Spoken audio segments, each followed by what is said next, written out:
Hola, soy la Basmati de nuevo con vosotros, sigo ronca. Hoy para contaros que las minas del rey Salomón destruyeron totalmente los recursos naturales del Valle del Tim. No fue, la mina del rey Salomón, tengo un gato aquí detrás pegándole empujones. Las minas del rey Salomón no estaban en el África Negra, sino al sur de Israel. Y se ha hecho un estudio sobre estas minas y se ha llegado a unas conclusiones muy interesantes que os las voy a contar ahora. La sobreexplotación de la vegetación para ser usada como carbón vegetal en los hornos metalúrgicos de hace 3.000 años fue... Estos hornos hacían unos hornos de cerámica que llegaban a alcanzar hasta 1200 grados, que era muy avanzado para la época, pero era fatal para el ecosistema de la zona, porque estamos en una zona desértica y entonces tenían que quemar, no sé si 400 retamas al año, 800, no sé, barbaridades, y entonces produjeron una degradación del entorno hace 3.000 años, del cual no se ha recuperado la zona. Bueno, la aventura del explorador Alan Quatermain, famosísimo en su expedición a África Negra buscando las minas del rey Salomón, pues no, es toda una mentira, es una leyenda que nos han contado en busca de las civilizaciones perdidas, de tal, nada de eso. Todo parecido con la realidad es mera coincidencia. El libro escrito por Henry Rider y publicado en 1885 causó furor en la época y dio comienzo a lo que era todo un género literario de los mundos perdidos, ahí de la Atlántida, de Mu, etcétera. Tengo que hablar de Mu. Pero las minas reales del rey Salomón no estaban en el África Negra. Las que existieron de verdad, es que dejaron tantísimos restos. Me parece que estuvieron 200 años. No estaban en el África Negra, y tampoco contenían toneladas de oro puro, como se ha contado. En realidad estaban situadas en el sur de Israel, en una zona que era desértica, y lo que se extraía era cobre, que el cobre es muy valioso también. Además, su explotación provocó que se acabara con la vegetación del entorno, que os he dicho que no sé si era retama, es que en mi tierra hay retama, porque es también muy desértica, retama moruna, que a día de hoy no se ha recuperado, desde hace 3.000 años, no se ha recuperado totalmente. Las minas del rey Salomón estaban en la región desértica del sur de Israel, como os he dicho, y los investigadores ahora han publicado un artículo, me parece que son investigadores de la Universidad de Tel Aviv, afirman en un artículo que han publicado en la revista Scientific Report, que la destrucción de ese entorno, de ese ecosistema por parte de los humanos, aparentemente se remonta a la época de tiempos bíblicos, y su análisis se basa en el carbón vegetal, que ten en cuenta que es una zona desértica, entonces el carbón que ha quedado abajo se ha mantenido tal cual, se lo han llevado a un laboratorio, han analizado, le han hecho el carbono 14 y lo han encontrado todo. Bueno, ese carbón vegetal usado como combustible en los hornos metalúrgicos del Valle de Tina, de Timna, que en la época del rey Salomón se llamaba de otra manera, durante los siglos 9, eh, 11 al 9, 200 años antes de Cristo. Ese fue cambiando con el tiempo, y las primeras muestras que hay se contemplan principalmente del arbusto que había alrededor, que dejaron de haber arbustos porque consumían muchísimo material. Que los arbustos que había era la retama moruna, como os he dicho, y la acacia espinosa. Eso lo tenemos aquí también en Almería. Somos desiertos. Además son muy buenas maderas, ¿eh? Y además la retama aguanta el agua del mar. Las retamas de una dureza y son bonitas, estéticamente son rarísimas. Bueno, estaban disponibles en la cercanía de donde era de la mina. Y dejaron sin árboles, vamos. Eso lo dicen los arqueólogos, pero luego todos estos restos que hacen durante 200 años van viendo cómo se va degradando. Cada vez tienen material de menos, incluso palmeras, materiales más baratos, madera importada de Líbano, etcétera. Pero la calidad se deteriora con el tiempo, y las muestras posteriores lo que pasa es que consisten en leña de calidad más baja, como os he dicho, madera importada de lejos y tal. Bueno, entonces hay un arqueólogo que dice: la antigua industria, que se llama Ben Joseph, la antigua industria de cobre de Tina, tengo que leerlo, no se manejó de manera sostenible, se sobreexplotó la vegetación local, lo que eventualmente llevó a la desaparición tanto de las plantas como de la industria.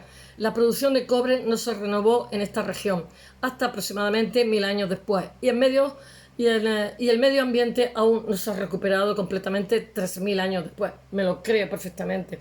Fue el rey David realmente, según se explica en la Biblia, el que se interesó por esta remota región desértica debido al cobre, que era un metal muy importante y sigue siendo caro y valioso en ese momento, utilizado para fabricar bronce, entre otros fines, que él utilizó en la fabricación del el gran templo de Jerusalén, que no se ha vuelto a saber nada. Bueno, está debajo de la piedra de la roca de los musulmanes como para excavar. Bueno, entre otros fines. Dice el profesor Erez Ben Yosef, dice, director de todas las excavaciones arqueológicas, os he leído ante un trozo, dice, el valle de Tiná, que es donde está, floreció una gran industria durante el periodo de unos 250 años con miles de minas alrededor de 10 sitios de procesamiento que usaban hornos de cerámica para extraer el cobre del mineral. Esta impresionante operación es conocida por el público como las minas del rey Salomón. Actualmente sabemos que la producción de cobre alcanzó su punto máximo aquí en la época de los reyes David y Salomón. La Biblia se inventa lo que le da la gana. Nunca, el Antiguo Testamento es muy antiguo, nunca menciona las minas específicamente, pero sí apunta a que David conquistó el área de Tiná, conocida en ese tiempo como Edom, y lo que hizo fue colocar guarniciones por toda la zona, por todo el territorio, de modo que los edomitas se acabaron convirtiendo en sus súbditos, acabó siendo Israel. Además, su hijo Salomón usó enormes cantidades de cobre para la construcción, lo he dicho, del templo de Jerusalén, del cual nunca se ha vuelto a saber nada.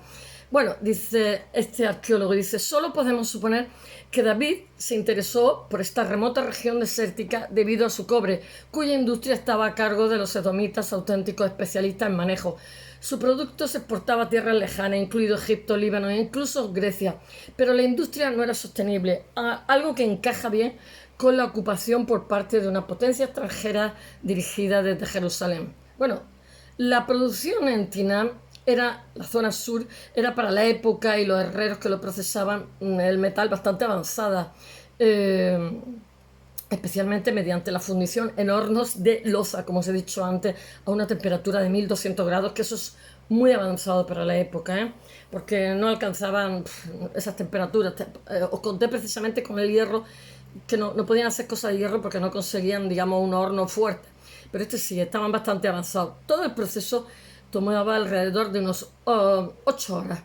Después se rompía el horno y se recuperaba el cobre. El carbón vegetal necesario para alcanzar esas temperaturas se conseguía mediante la combustión lenta de árboles, arbustos talados para ese fin, que eran muchísimos. 200 años talando árboles en los alrededores, pues dejaron la zona más pelada que el de siglo.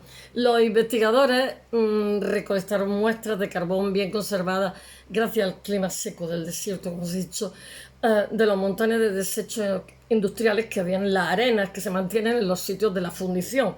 Y la examinaron en el laboratorio y dice Mark Canavan, que es el autor del estudio, dice, el sitio de producción llamado Cerro de los Esclavos quemaba 400 casi al año y 1800 retamas. 1800 retamas y 400, claro, devastaron, la dejaron desértica, la zona era así, pero ya la remataron. Dice, a medida que estos recursos fueran disminuyendo, la industria buscó otras soluciones, como lo demuestra la composición cambiante del carbón, y tanto.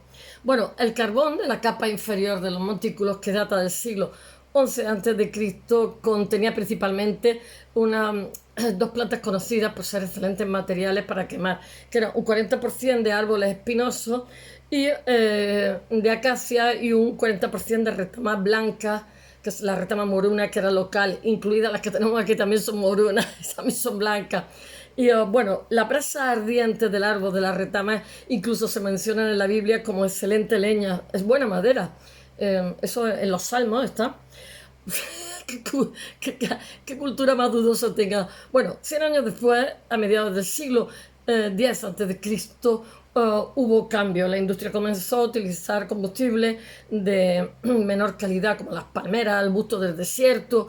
Incluso se importaron maderas de lugares lejanos, como enebro de Jordania, o tenebritos también transportados desde muchísimos kilómetros de distancia. Bueno, los arqueólogos afirman que, porque esto es un artículo que se ha escrito en la revista que os he dicho, que el cambio gradual del contenido del carbón vegetal realmente se debió a la sobreexplotación que dejó la zona totalmente desertizada, eh, y bueno, destruyó totalmente los recursos naturales, en este caso la leña de alta calidad, la acacia, la retama, como os he dicho, la retama blanca.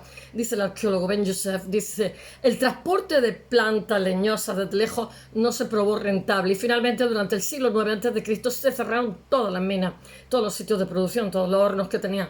Dice, la industria no se renovó hasta 1000 años después con los nabateos. Gracias a los nabateos, claro. Bueno, espero que os haya gustado y hasta mañana.